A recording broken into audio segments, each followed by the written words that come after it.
Olá, tudo bom? Hoje nós vamos falar sobre 5 erros comuns que as pessoas cometem quando vão pensar na pergunta-problema ou na questão norteadora. Vem comigo, mas antes de mais nada, já vou pedir para que você deixe seus comentários, se inscreva no canal e deixe seu like e compartilhe esse vídeo, pois assim nós podemos auxiliar muitas pessoas dentro dessa composição do conhecimento científico. Eu tracei 5 problemas mais comuns que nós observamos no dia a dia quando nos deparamos com as orientações, com as dificuldades dos alunos e, como eu disse, esses erros na questão norteadora, infelizmente, não são erros só do aluno. Eles também são erros que vêm por parte dos professores, seja por inexperiência, seja por ego, seja por não conseguir compreender muito bem a questão.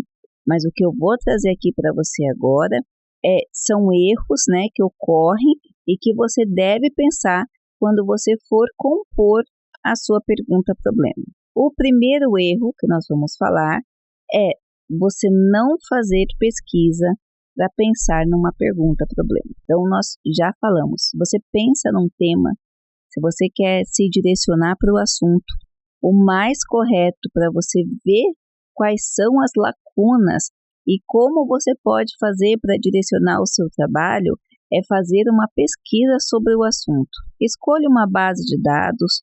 Hoje, em 2022, eu sugiro o banco de dados do IBCT, de teses e dissertações, ou o banco de dados da CAPES. Os dois bancos de dados eles vão fornecer para você quais são as variáveis que são consideradas, quais são as variáveis que você pode considerar ou quais as lacunas que ficaram no desenvolvimento dos trabalhos para você pensar num título para você, ou seja, numa questão norteadora. Às vezes, muitas pessoas ficam preocupadas com o título do trabalho, enquanto o título só vem depois da questão norteadora, porque é a questão norteadora que vai direcionar não só o título, como os objetivos gerais, como os objetivos específicos, metodologia e assim por diante. Então, para você ter certeza que você vai conseguir fazer uma questão norteadora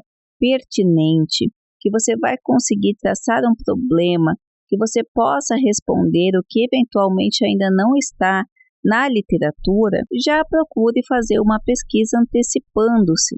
Mesmo porque nessa pesquisa, nesse processo de construção do conhecimento, você vai saber quem está falando sobre o assunto, o que está sendo falado sobre o assunto e como você vai utilizar metodologias. Eventualmente, você pode até encontrar ferramentas que podem validar, que podem testar, que podem lhe auxiliar naquela questão que você está abordando.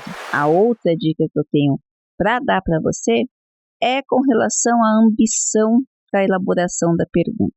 Existem muitas pessoas que na hora que vão pensar num trabalho acadêmico, elas pensam muito amplo, elas pensam naquelas perguntas que, dependendo da sua capacidade de organização mental, parecem ser perguntas maravilhosas. No entanto, no mundo prático, para você responder aquilo que você está propondo, você não vai ter tempo, você não tem ferramenta, você não tem recurso e você não vai conseguir chegar nem próximo àquilo que você se propõe. Por exemplo, eu tive um caso de um aluno que buscou consultoria, que na hora que eu olhei a pergunta, ele estava se propondo quase a replicar, a fazer durante o programa dele de mestrado, que são 2 anos apenas, sendo que 1 ano é mais dedicado ao cumprimento de crédito e um outro ano à execução do material, a quase replicar a pesquisa do IBGE.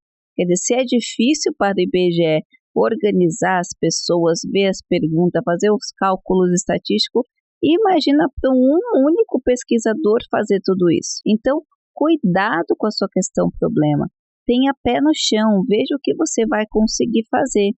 Muitas vezes é melhor que você responda uma pergunta problema e traga uma situação para a sociedade bem sólida do que você se propõe a fazer um monte de coisa que você não vai chegar nem perto de responder. E, infelizmente, eu vejo que alguns professores deixam passar essa questão. Elas não imaginam, tem professores até que tendem a complicar mais a pergunta norteadora, sem se preocupar como o aluno vai responder. Só que veja, você tem um prazo, você tem um orçamento, você tem atividades da sua vida para fazer, por exemplo. Então, seja pé no chão quando você for elaborar sua pergunta. É necessário que você faça uma pergunta que tenha uma resposta e você vá atrás da resposta e no final consiga chegar próximo, o mais próximo possível, se não na resposta em si. Veja, se você propõe uma coisa muito ambiciosa, é difícil você conseguir chegar. Terceiro, não pensar na metodologia para responder a pergunta. Isso é um grande problema, porque quando você cria a pergunta, você já tem que ter a metodologia para responder, você já tem que pensar. Por isso, aquela pesquisa lá do começo, onde você já viu ferramentas, você já viu que as pessoas utilizaram para responder a pergunta problema, vai lhe ser muito útil, porque você já pode até mesmo, como eu já falei, encontrar uma metodologia validada, onde você só tenha que replicar essa metodologia.